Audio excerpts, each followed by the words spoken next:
Vamos a darle la palabra entonces a Taina Ojeda para que nos, después de esta perspectiva tan amplia y de aproximación amplia, con tantas puntas que han quedado sugeridas sobre este tema, pues Taina nos va a enfocar un poquito más. Bueno, buenas tardes a todas y a todos. Bueno, muchas gracias por la invitación a participar en este seminario y gracias a ustedes por haber venido, bien sea por el interés que tienen en el tema o porque tengan que hacer alguna investigación o alguna cosa, ¿no?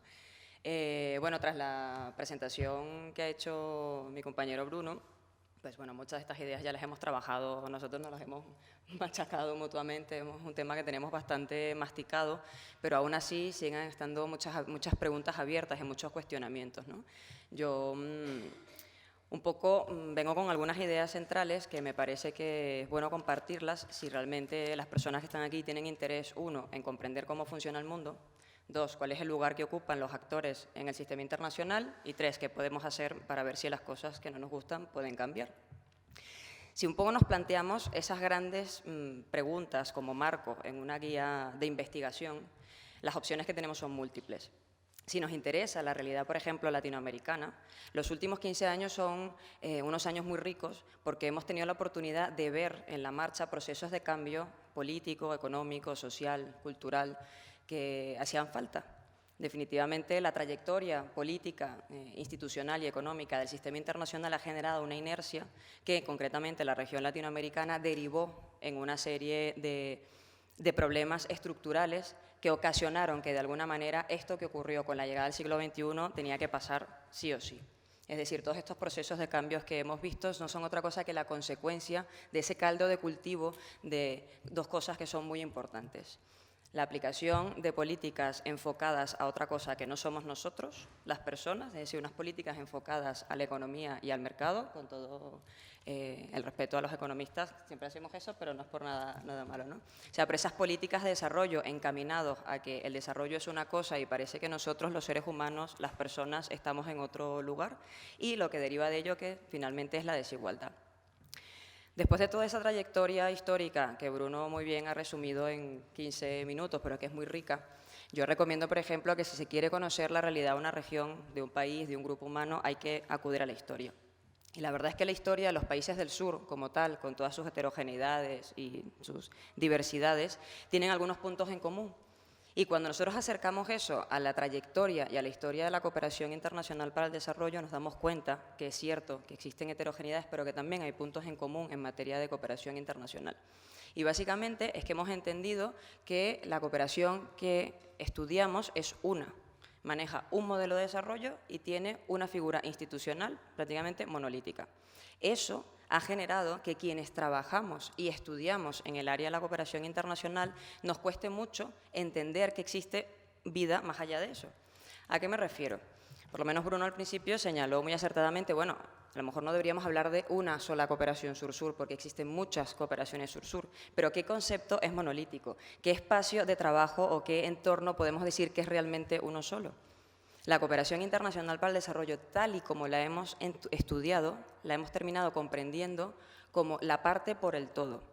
Mi planteamiento, por ejemplo, es que estudiemos a la cooperación internacional como un sistema propiamente que tiene modalidades, y esas modalidades entra una cooperación que se realiza entre los actores del sur, y ahí voy un paso más allá para no referirme solamente a países, porque también nos limitamos a un actor específico que es el Estado, concretamente llevado por los gobiernos, y yo creo que la historia nos ha mostrado que también existe algo más allá que los estados. Entonces, nos planteamos una idea donde existe un sistema con distintas modalidades que pueden darse entre actores del sur, entre actores del norte, entre actores del norte y el sur. Eso nos abre un panorama de posibilidades aún por explorar, donde incluso los propios actores del norte podrían aprovechar experiencia de los actores del sur. ¿Por qué no?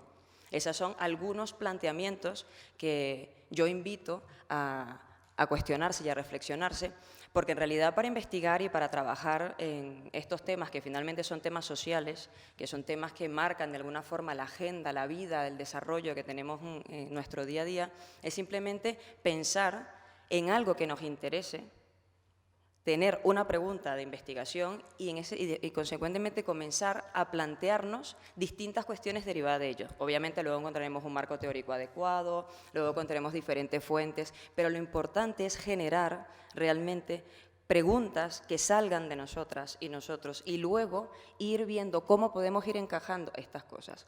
Eso es lo que genera realmente una investigación innovadora. Muchas veces tenemos muchos miedos y queremos blindar de alguna manera todo lo que planteamos buscando, obviamente, fuentes teóricas que nos amparen. Pero justamente el momento político e histórico que vivimos y que tiene su origen básicamente ahora con la llegada del siglo XXI y este ciclo de cambio, sobre todo en el sur, es justamente de cuestionamiento.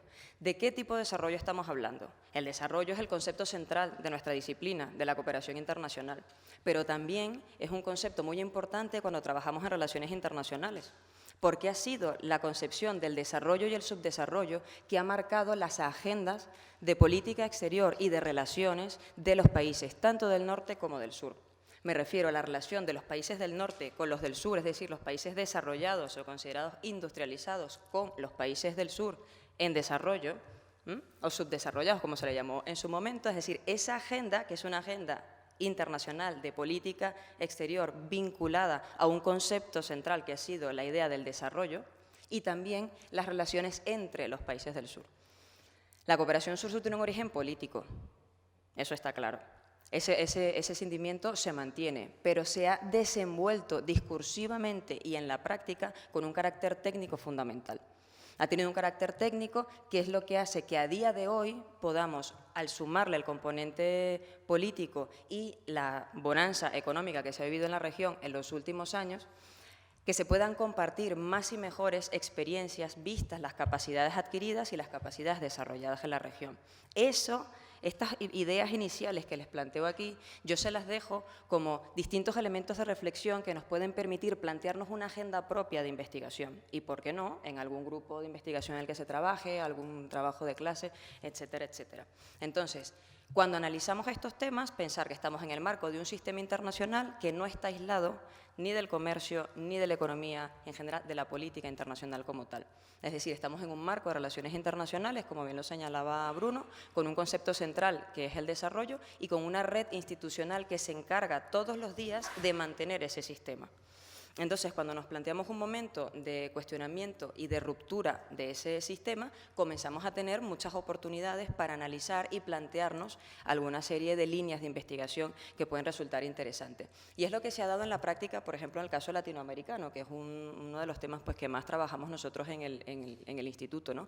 Esto no quiere decir que en África y en Asia no se generen también dinámicas de cooperación sur-sur. Eso es lo que ha sido América Latina, la región que más pasos ha dado, sobre todo en materia de discusión política, conceptualización, incluso en la práctica. ¿Qué ha pasado? Vemos un inicio del siglo XXI con un cambio de ciclo político en buena parte de los países de la región que impulsan una serie de alianzas estratégicas, y yo aquí, por ejemplo, no utilizo el término de solidaridad porque me parece que el término solidaridad es mucho más aplicado al caso de los pueblos, es decir, a nosotros, los ciudadanos, los movimientos sociales, las organizaciones de la sociedad civil, y menos a los estados, porque en los estados, cuando nos centramos en materia de política exterior, terminamos hablando de intereses y de asociaciones estratégicas, lo cual no es malo, sino sencillamente es ubicarnos. Eso nos permite entender por qué una modalidad como la cooperación sur-sur en un momento vira hacia un lado y en otro momento hacia otra. Entonces, cuando se lleva, como se ha estado llevando en la región en los últimos años, nos parece que es más solidaria, porque tiene el mantenimiento de una serie de principios que van enfocados a que los países realmente superen una serie de desigualdades, una serie de problemas estructurales que tienen, pero si luego, cuando hay cambio de ciclo político, se sigue manteniendo la cooperación sur-sur, pero más enfocada, por ejemplo, a temas de mercado, ya no nos parece tan solidaria.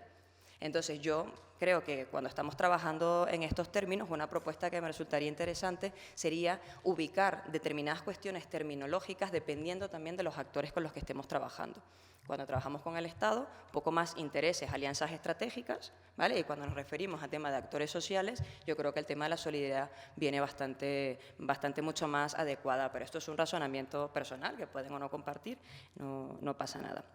Entonces, para temas de investigación con estas cuestiones, uno, observar lo que está pasando, observar la práctica que se está llevando a cabo en este momento. Tenemos la ventaja de ver procesos de cambio en vivo y en directo, no leídos como cosas que pasaron hace muchos años, ¿no? Entonces, ver esos procesos de cambio, ver cómo se están gestionando de alguna forma los distintos intereses y cómo se están traduciendo los distintos discursos en elementos prácticos. Por ejemplo, qué tipos de acuerdos se firman, cuáles son los actores que están teniendo mayor relación, si hay similitud o no en los discursos que manejan estos actores con relación al sistema internacional.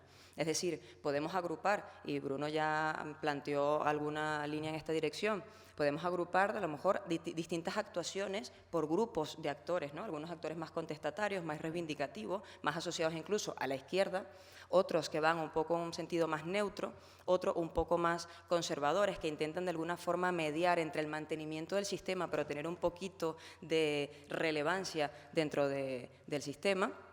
Y vemos cómo eso se traduce en la práctica en políticas públicas, en políticas de desarrollo y en acuerdos de cooperación internacional. Entonces, para eso, ver cómo esos actores definen lo que es la cooperación sur-sur y, por ende, su cooperación internacional, ver con qué otros actores generan esas alianzas estratégicas o esos vínculos de trabajo político, económicos, etcétera, ver cuál es el entramado institucional que se está utilizando para ello. Porque por una parte podemos hacer uso de la gran red institucional que tiene la Cooperación Internacional para el Desarrollo a través de su modalidad norte-sur, que es el Comité de Ayuda al Desarrollo, la Organización para la Cooperación del Desarrollo Económico, las instituciones financieras internacionales, Banco Mundial, Fondo Monetario, etcétera, etcétera.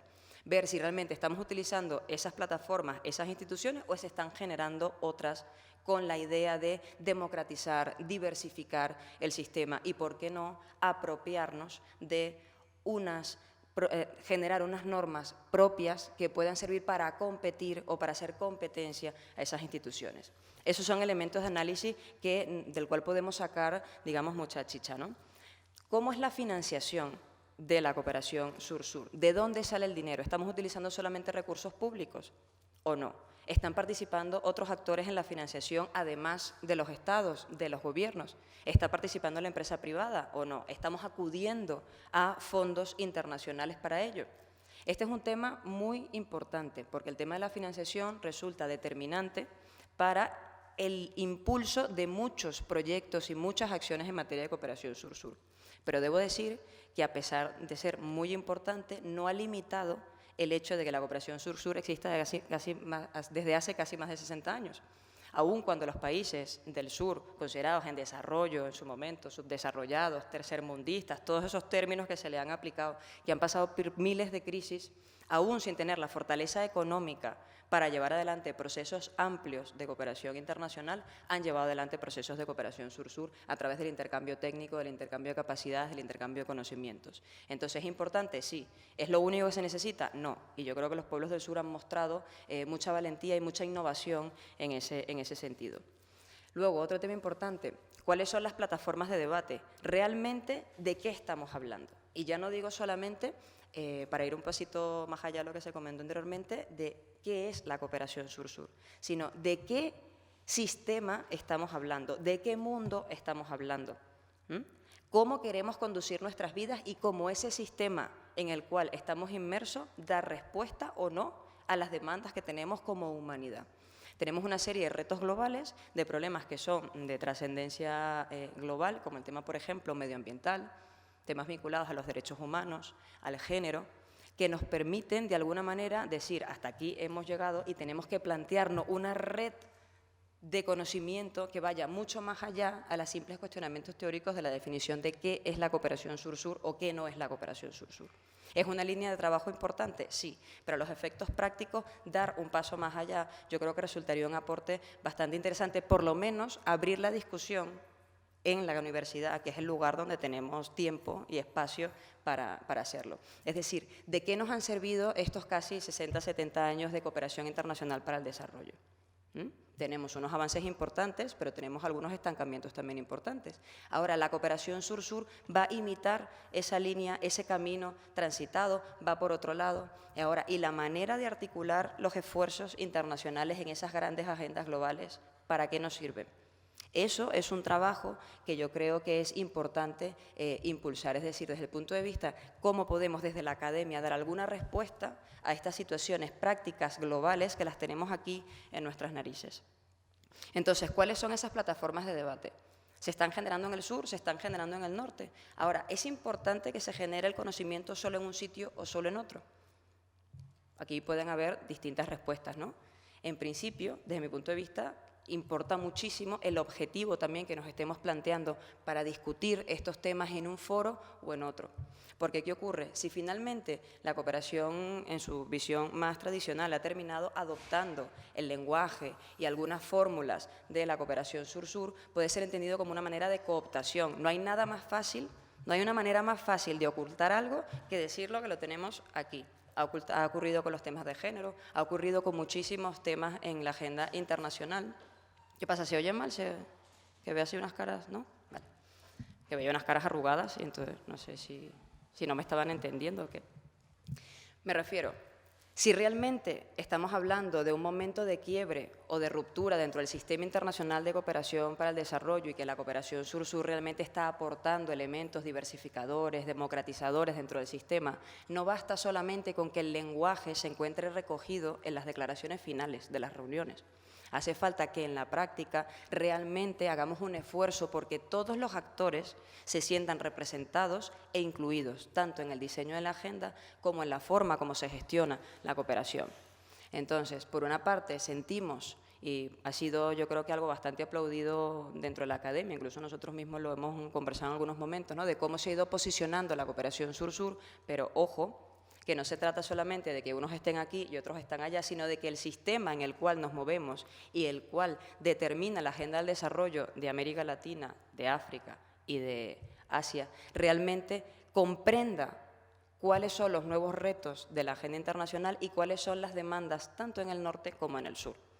Porque si se dan cuenta, nuestras grandes agendas globales, por ejemplo, la Agenda de Desarrollo del Milenio se planteaba la erradicación de la pobreza extrema, y toda la atención estaba centrada en una región muy concreta del planeta, porque los ojos se giraron hacia África. América Latina cumplió otro papel. Pero ¿qué pasa? Resulta que en países del norte considerados desarrollados no hay pobreza, no hay desigualdades. Es decir, tenemos una situación ahorita global que amerita que nos detengamos a pensar sobre qué modelo de vida estamos teniendo y que utilicemos a la cooperación internacional para el desarrollo como instrumento realmente de colaboración y de asociación para superar esos retos. Entonces, creo que estos elementos pueden venir bien para estrujar un poco esas ideas que tenemos que en el día a día seguramente nos cuestionamos, pues llevar eso al terreno de la academia, ¿no? Entonces, estas modalidades que forman parte del sistema se manifiestan en unas dimensiones: técnica, económica, política y cultural. Esas dimensiones, ¿cómo las podemos, cómo se manifiestan esas dimensiones, cómo lo palpamos en el ambiente? Pues en los acuerdos que se generan de cooperación internacional para el desarrollo, en la cooperación sur-sur concretamente, en las prácticas de cooperación sur-sur y en los discursos. Y ahí es cuando vemos, por ejemplo, también cómo ha evolucionado el discurso tanto de la cooperación internacional en general como de la cooperación sur-sur en particular. Y notamos, si hacemos un poco de hilo con lo que comentaba Bruno hace un rato, tiene un inicio político, yo agrego que tiene un desarrollo bastante técnico y retoma ese tema político. Si lo vemos en una línea temporal, básicamente entre las décadas del 70 y 90, la cooperación técnica entre países en desarrollo, acompañada de la cooperación económica entre países en desarrollo, era, digamos, la línea fundamental del discurso de la cooperación. Es decir, la cooperación es técnica, la hacemos entre nosotros para fortalecer capacidades, para intercambiar conocimientos, etcétera, etcétera. Y con la llegada del siglo XXI y estos cambios que hemos estado hablando, sobre los cuales no profundizaré más, vemos cómo a esa cooperación técnica se le suma un mejor posicionamiento internacional y una palabra que es independencia. Vemos cómo en la región latinoamericana concretamente los discursos políticos y las actuaciones que se generan en el marco de la cooperación internacional van muy encaminadas a la soberanía, a la autodeterminación de los pueblos y a la independencia política. ¿Por qué? Porque si ustedes hacen un análisis de cómo se manejan las relaciones internacionales y conocen un poco la historia de cómo se han movido las relaciones, básicamente podemos comprender cómo los países ubicados en el sur geopolítico, en ese sur no solamente debajo de la línea del Ecuador, sino ese concepto más amplio, cómo no han tenido realmente la oportunidad de decidir cuáles son las riendas de su propio desarrollo. Es decir, todas estas cosas que aparecen en nuestras declaraciones del derecho al desarrollo, en las distintas declaraciones que salen productos de las reuniones, en la práctica, como no hay una coherencia de políticas, realmente no se da la oportunidad de que se decida realmente hacia dónde. ¿Por qué? Porque existen una serie de circunstancias y fenómenos estructurales de nuestro sistema que hace que vayamos en una dirección y no en otra. O sea, no porque sea bueno ni malo, sino porque al final, si entendemos que el desarrollo es esto, crecimiento económico, y tenemos que ir con la teoría de la modernización y superar nuestra visión tradicional y atrasada de las cosas, obviamente todos vamos en ese mismo camino. Es decir, tenemos un sistema que ha marcado una serie de pautas, esas pautas han sido avaladas de alguna forma por el conocimiento científico, por eso hablamos de la descolonización del conocimiento, es decir, de alguna forma de buscar otras formas de conocimiento que permitan llevar adelante otras formas de pensar. Entonces, política, academia que termina justificando esto y luego vienen los personales técnicos que aplican políticas públicas destinadas a conseguir esas líneas. Es algo... ¿Ya estamos mal de tiempo? Vale. Esa es una línea que hemos seguido. Entonces, en este momento nos planteamos una serie de cuestiones, es decir, ¿por qué tenemos que seguir esta línea? ¿Cuál es realmente el modelo de desarrollo que estamos guiando? Todas estas preguntas, cuando ustedes le suman cooperación sur-sur, le salen como 27.000 líneas de trabajo. Porque al final, dice sí, claro, porque al final no estamos desvinculados. Uno de los problemas que yo personalmente veo muchas veces en la investigación es que somos tan especialistas en una cosa que muchas veces no contextualizamos. Y cuando no conectamos distintos elementos, a veces tenemos una visión muy concreta de un asunto. Efectivamente, los objetos de estudio hay que acotarlos en el tiempo y en el espacio, pero en nuestro análisis no tiene por qué ser acotado. Una cosa es que yo estudie este punto en concreto y llegue a una conclusión, pero la línea no tiene por qué ser recta. Yo puedo tomar elementos del entorno y aquí la importancia de que los estudios que nosotros realizamos son multidisciplinares, son multivariables. Cuando tomamos en cuenta distintos elementos, eso nos permite acercarnos un poco más a la realidad. Es decir, no es lo mismo que yo mire esto así, a que yo me plantee y me dé cuenta que tengo un bolígrafo que está al lado de un móvil, que está en una mesa y que en esta mesa existen muchas más personas aparte de mí. ¿Se entiende un poco la idea de lo que estoy planteando? Es decir, la cooperación internacional y el desarrollo no están desvinculados prácticamente de ningún elemento de nuestra vida. Y me refiero a nuestra vida porque tenemos de alguna forma el momento oportuno para plantearnos cómo nos relacionamos con el sistema en el que vivimos y cómo el sistema en el que vivimos afecta o determina nuestra vida. Si eso lo aplicamos en un marco mucho más general de las políticas públicas y de las relaciones internacionales, podemos comprender por qué se eligen unas políticas y no otras, por qué algunos marcos internacionales van encaminados hacia una dirección y no otra.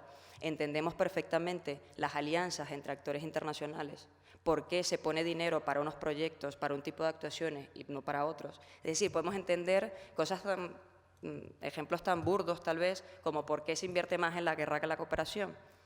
Porque cuando hablamos de desarrollo no somos completamente coherentes con el resto de políticas que forman parte del sistema internacional. Entonces, mi invitación es hacer análisis un poco más multidisciplinarios, a pesar de que nuestro objeto sea mucho más concreto, si queremos realmente, de alguna forma, entender cómo funciona esto y cómo podemos, de alguna manera, inferir para ayudar a cambiarlo, ¿no? Entonces, había esa evolución en el discurso. Entonces, la agenda de la cooperación sur-sur también ha estado vinculado a una serie de elementos muy concretos. Uno, el desarrollo. Y aquí no hay tanta diferencia entre la agenda del desarrollo que se manejó en la cooperación tradicional y la que se manejó en la cooperación sur-sur. ¿Por qué? Porque entendemos, según las doctrinas mayoritarias, que el desarrollo es una cosa y entonces la cooperación tradicional ha ido con unos mecanismos para conseguirlo y la cooperación sur-sur ha ido con otros para conseguir lo mismo. Es decir, de alguna manera el debate sobre el modelo de desarrollo apenas está comenzando. Si nos damos cuenta, una de las reivindicaciones importantísimas de los distintos movimientos sociales en América Latina, que muchos de ellos han derivado en la toma del poder en determinados países, siempre ha sido que, uno, los países latinoamericanos son en su mayoría monoproductores y monoexportadores, pero además esa monoproducción estaba siendo explotada por empresas transnacionales, que había que reapropiarse de esos recursos. Muy bien, llegan muchos de estos movimientos al poder en la región y efectivamente hacen unas políticas para reapropiarse nuevamente de los recursos naturales, es decir, renacionalizar el petróleo, el hierro, el gas, etcétera, etcétera. Entonces, antes esa explotación se daba con factores externos, el dinero se iba para otro sitio y ahora ese dinero se utiliza para el financiamiento de políticas públicas, de políticas de desarrollo, de la cooperación y para muchas cosas. ¿Vale? Pero ahora la pregunta es, ¿hemos cambiado el modelo de desarrollo? ¿Hemos cambiado nuestro modelo extractivista latinoamericano de desarrollo? Yo se los dejo ahí, parece que no. Entonces, efectivamente se dio un primer paso que era importantísimo y necesario y ahora tenemos que dar otro paso más allá. Entonces, el concepto de desarrollo que ha marcado nuestra agenda se ha ido aplicando igual en la cooperación en la línea más tradicional como en la cooperación sur-sur. Es decir, ahí no tenemos realmente un elemento de ruptura cuando lo analizamos conscientemente. No hay un elemento de ruptura como tal. Han habido unos elementos de alguna forma que terminan siendo diferenciadores, pero no terminan de dar el paso. En ese momento estamos ahorita y creo que es el gran reto que se plantea para los países latinoamericanos de aquí en adelante, ¿no? Con el tema de la crisis, con el tema de los posibles virajes en el timón ideológico en algunos de los países latinoamericanos, etcétera, etcétera, ¿no? Pero ese es el siguiente paso que yo creo que hay que dar. También está unido a las relaciones internacionales y a la política exterior. La cooperación sur-sur se traduce en el fortalecimiento del eje sur-sur de las políticas exteriores de los países latinoamericanos. Sin ese punto importante, sin esa pata, todo lo que hemos visto en los últimos 15 años no tendría explicación. Ese cambio de visión, de plantearse todo siempre a buscar las alternativas, la financiación, los apoyos, etcétera, etcétera, en los países con mayor tradición industrial, comercial, etcétera, etcétera, que es lo que llamamos los países desarrollados del norte, no tendría ningún sentido que ahora esté viendo hacia África, hacia Asia, hacia los propios países latinoamericanos si no hubiese un eje de política exterior. Entonces, está vinculado con el desarrollo, pero también con la política exterior. Por eso es que le digo que el tema de las alianzas estratégicas resulta un término, desde mi punto de vista, mucho más adecuado para la cooperación sur-sur cuando hablamos en el caso de los gobiernos y de los estados. Ahora, ¿por qué se da ese cambio de visión hacia los países del sur? Una ley muy básica desde hace muchos años. Así como la idea de divide y vencerás, pues lo contrario, pues nos unimos y resistimos. ¿Que no todos van en la misma línea? Vale.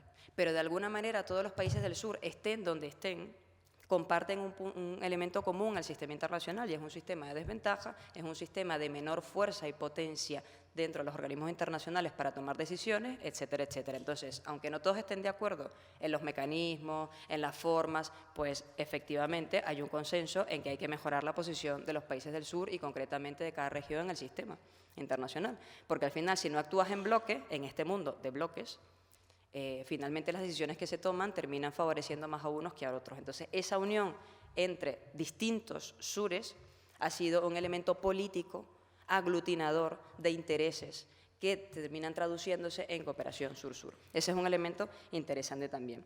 Y también eso deriva en que para formar esos bloques la integración regional ha sido un instrumento fundamental.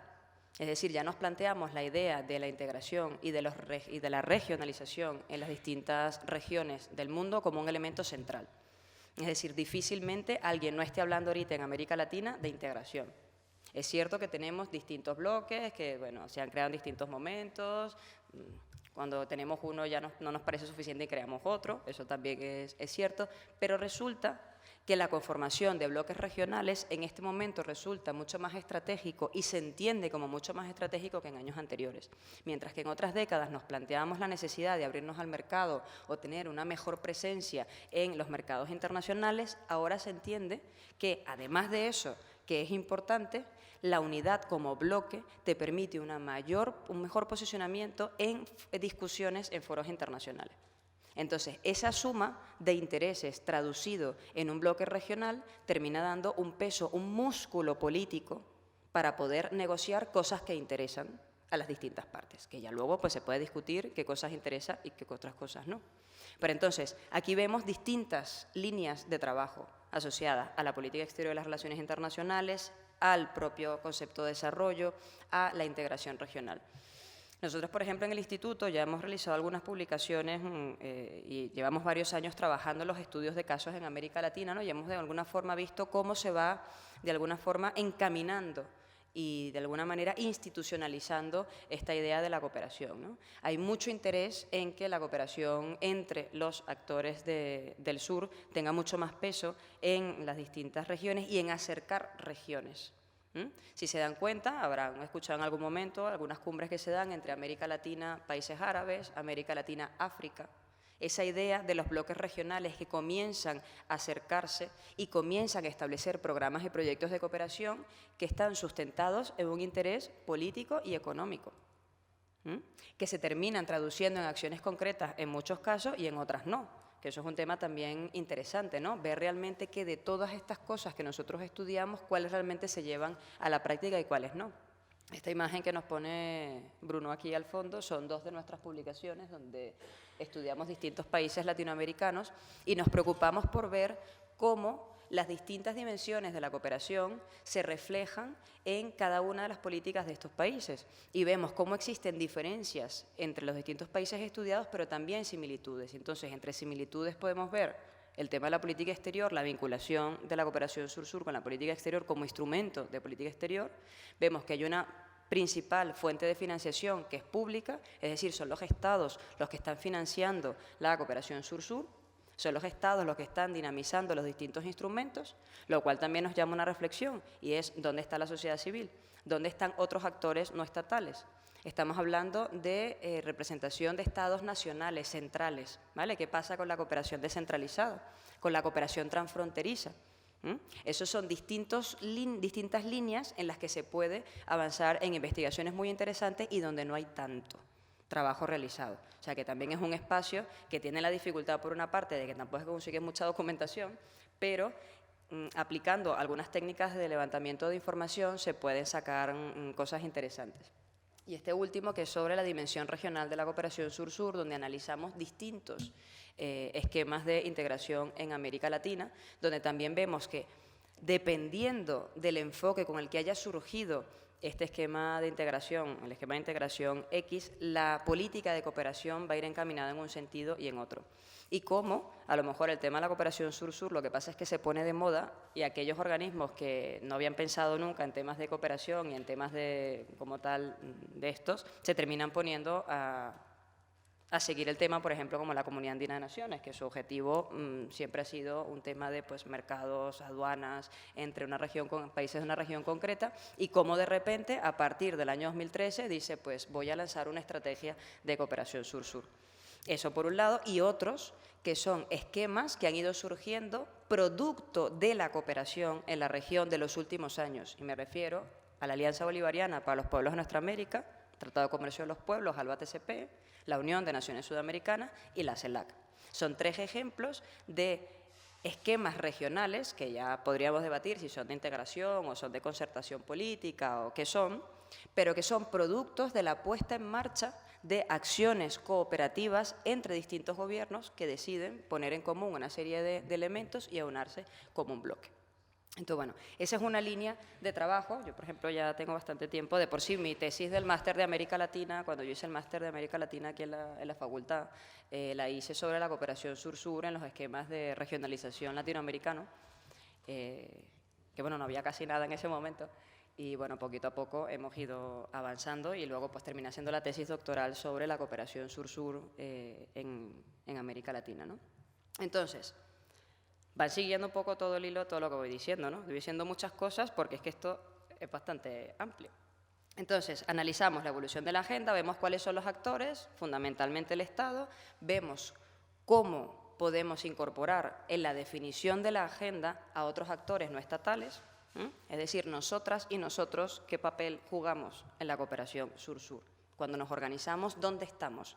A este momento son los estados y los gobiernos quienes llevan esos procesos. Tiene un sentido, eso tiene una lógica, no es una cosa arbitraria ni que vino así de la nada.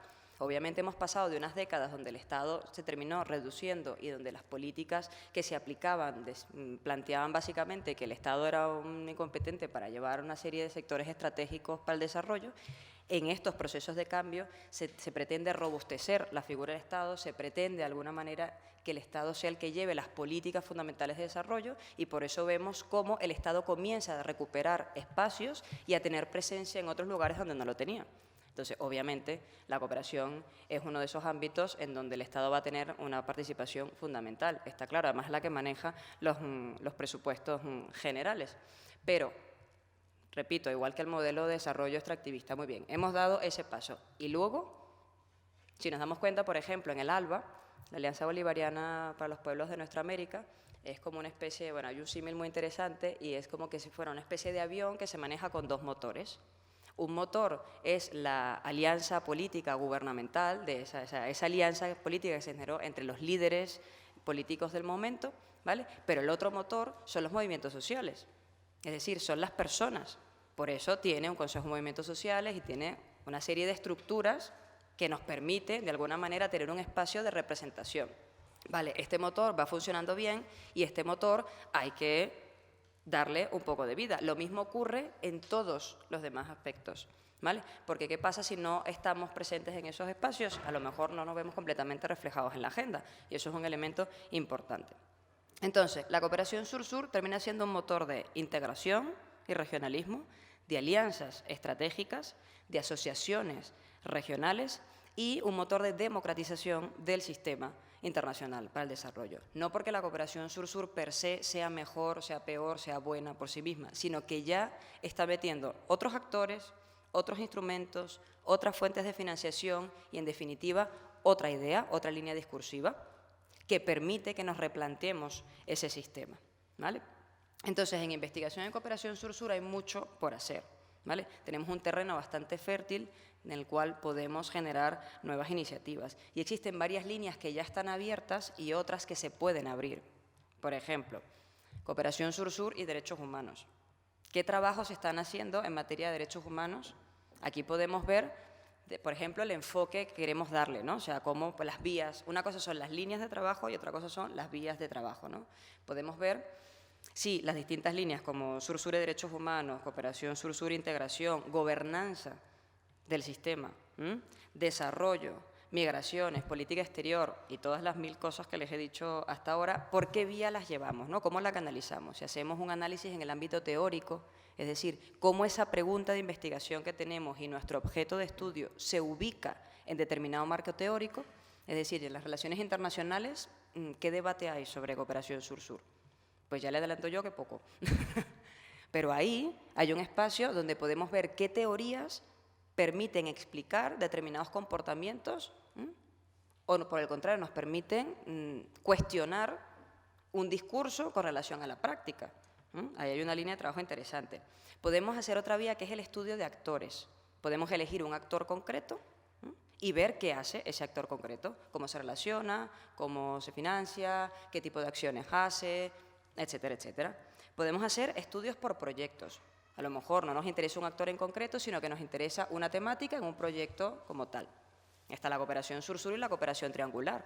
Si nos interesa ver cómo se articula a lo mejor la cooperación de un país X considerado desarrollado del norte con uno del sur, la cooperación triangular podría ser una vía interesante y entonces a lo mejor lo podemos hacer a través de un proyecto en un tema concreto. Por ejemplo, vemos, qué sé yo, la cooperación triangular entre Benín, Bután y Costa Rica y a partir de ahí me voy y me planteo una serie de cuestiones. También lo podemos ver como el estudio de las políticas públicas, cómo se está llevando adelante distintas políticas de desarrollo o qué nivel de institucionalización se está generando en el marco de la cooperación sur-sur. Así como en el marco de la cooperación internacional, en su vertiente, digamos, más tradicional, existe una institucionalidad, ver también qué ocurre en el sur, si es necesaria, si no es necesaria, pero también si es deseable. ¿Qué es lo que quieren los actores con relación a eso? ¿Hace falta un CAT para la cooperación sur-sur, Comité de Ayuda al Desarrollo, o no?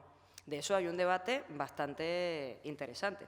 También lo podemos plantear desde el punto de vista con la vía de los estudios sistémicos, cómo funciona el sistema y cómo la cooperación sur-sur se integra dentro del sistema internacional que tenemos, o no. Esa también puede ser otra conclusión. Entonces, para ponerle un poco así más concreto, ¿no? Podemos ver distintas líneas lo que queramos, el ámbito que nos interese, derechos humanos, migraciones, gobernanza, democracia, etc. Luego vemos por qué vía lo queremos hacer, por actores, por el sistema, por proyectos, por políticas, etcétera, etcétera. Si a eso ustedes lo agarran, esas dos cosas, y se plantean una pregunta que de alguna forma vincule esos dos elementos, es decir, la línea y la vía, ahí tienen una investigación, el inicio de una investigación. Puede ser algo que ya se haya trabajado y ustedes quieran hacer un estudio más descriptivo y es simplemente contar lo que se ha hecho hasta ahora sobre esto o abrir una línea de trabajo nuevo. Por ejemplo, entonces, ¿qué hay en este momento? Hay una línea destinada a sistematización de casos. Todo lo que tiene que ver con la identificación de buenas prácticas, de lecciones aprendidas, producto de justamente la puesta en marcha de distintos proyectos y acciones en materia de cooperación sur-sur. ¿Vale? Una línea de sistematización, qué es lo que hay, vamos a contabilizarlo, qué hemos aprendido, qué ha salido bien, tal. Una línea que va encaminada a la contabilización de la cooperación sur-sur. Eso que comentó Bruno al principio, a ver, ¿cuánto cuesta esto? Aquí hay un debate muy interesante porque no todas las acciones y no todos los proyectos que se impulsan en materia de cooperación sur-sur se analizan o se deberían analizar con elementos cuantitativos. Podríamos utilizar unos indicadores de tipo cualitativo porque no todo se tiene que traducir necesariamente en dinero. Porque el aprendizaje, el conocimiento, la transferencia de conocimiento se puede medir a través de otros elementos. Pero bueno, contabilización de la cooperación sur-sur. ¿Cuánto nos cuesta? ¿Qué estamos haciendo? ¿Cómo se puede saber qué es lo que hay? Aquí hay un terreno bastante fértil para trabajar porque todavía los indicadores de los que disponemos no son 100% estables, estamos en un proceso creativo. Hay un informe para las personas que les interese esto, que es el informe de la cooperación sur-sur iberoamericana, que mide de alguna manera o valora la cooperación que se hace en la región latinoamericana y se le suma España, Portugal y Andorra, porque se hace en el marco de las conferencias iberoamericanas, del Programa para el Fortalecimiento de la Cooperación Sur-Sur y la Secretaría General Iberoamericana. Hasta ahora es la fuente donde tenemos datos más trabajados, ¿vale? Pero podrían existir otros lugares para sacar información. Muchos estudios comparados, verán muchos trabajos de, bueno, la cooperación sur-sur en América Latina, caso Venezuela-Brasil, o caso Venezuela-Bolivia, o qué sé yo. Depende de cuál sea el enfoque, se plantea o como el eje del mal, así reivindicador, rupturista, venga el ALBA, tal, o como las asociaciones estratégicas, ¿no? El caso de los países que están asociados a la Alianza del Pacífico, etcétera, etcétera, ¿vale? Estudios comparados son bastante habituales y la cooperación sur-sur en la Agenda Global del Desarrollo. Normalmente esta última vía se maneja mucho, por ejemplo aquí en España y en otros países europeos, porque hay mucho interés en ver cómo en el marco de estas grandes agendas globales de desarrollo pues se inserta o no se inserta la cooperación sur-sur, ¿no? Entonces, bueno, yo con estas ideas, no sé cómo voy de tiempo, bueno, yo con estas ideas fundamentalmente lo que quería era plantearles distintas vías que pueden abrir por lo menos el apetito para investigar sobre estos temas y que las principales fuentes que tienen ahorita para la investigación las tenemos vivas.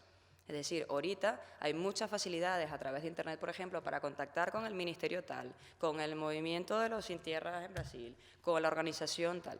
Es decir, tenemos un incremento de la producción teórica, académica, a través de artículos, de libros que se están produciendo. Por ejemplo, nuestro instituto está en esa labor, pero tenemos muchas fuentes vivas con las cuales podemos hacer uso de algunas herramientas para levantar datos, entrevistas, encuestas. O sea, cada vez hay mucha más acceso y facilidad para eso, pero además hay interés por parte de los actores del sur de que se conozca lo que se está haciendo.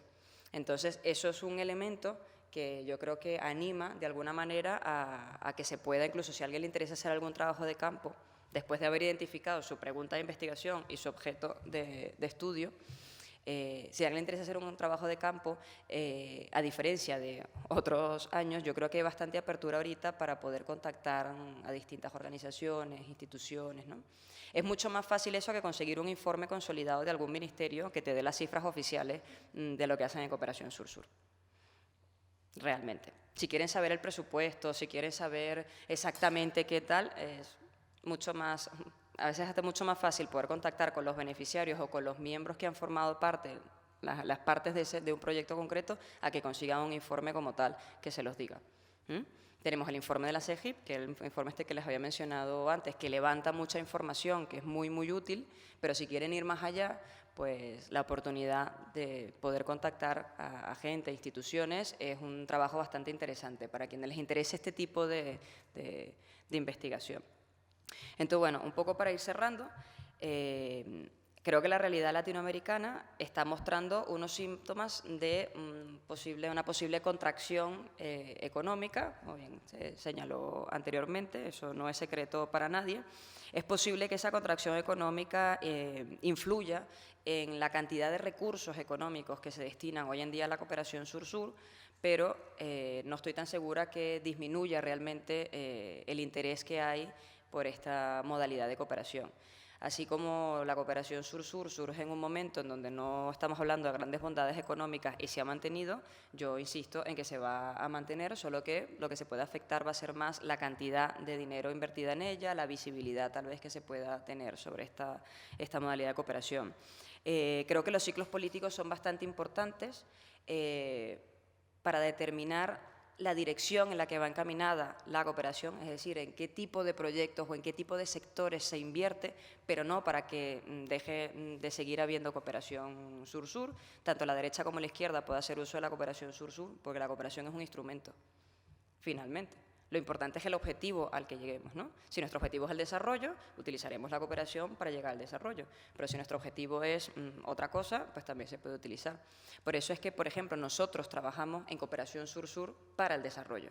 Ya por ahí la cooperación de otro tipo, militar, etcétera, etcétera, pues es otra cosa, pero al final para la cooperación, para el desarrollo, creo que está un poco alejada. Entonces hemos visto un auge, lo que yo llamo un periodo de reemergencia. De por sí, pues la tesis mi tesis doctoral fue justamente sobre ese periodo de reemergencia, que tiene factores políticos determinados por los elementos de cambio político y social de la región, un componente económico potenciado por la bonanza económica que hubo en los primeros años de este siglo XXI, y por también un elemento cultural que tiene que ver con el rescate, de alguna forma, de esa idea, de esa identidad del sur. En su momento, lo que hoy en día todos conocemos como el tercer mundo, que es un término bastante peyorativo, despectivo, ¿no? Si te dicen que vienes de un país tercermundista, es una ofensa terrible. En su momento fue un proyecto político muy importante de los países del sur, es decir, el tercer mundo no fue un lugar, fue un proyecto.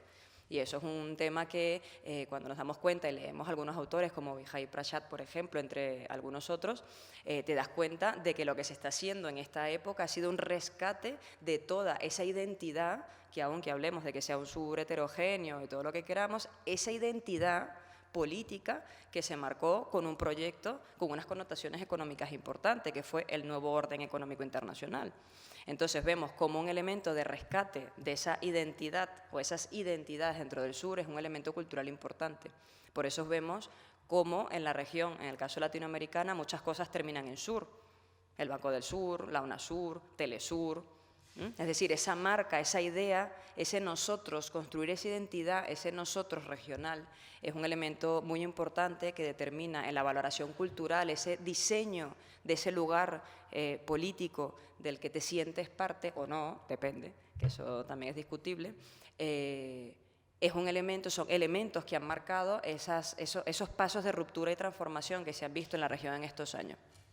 Ya veremos en las elecciones de los próximos años qué va a ocurrir con los distintos gobiernos, pero realmente esos elementos transformadores de por lo menos levantar la voz y plantear que el sistema internacional tiene algunas asimetrías y hay cosas que no nos gustan, y dar una mayor participación a actores no estatales son claves para poder mantener o hacer viable en el tiempo que estas ideas pues, se mantengan y que no dependamos de un gobierno o de otro para poder llevar adelante nuestros procesos de cambio social.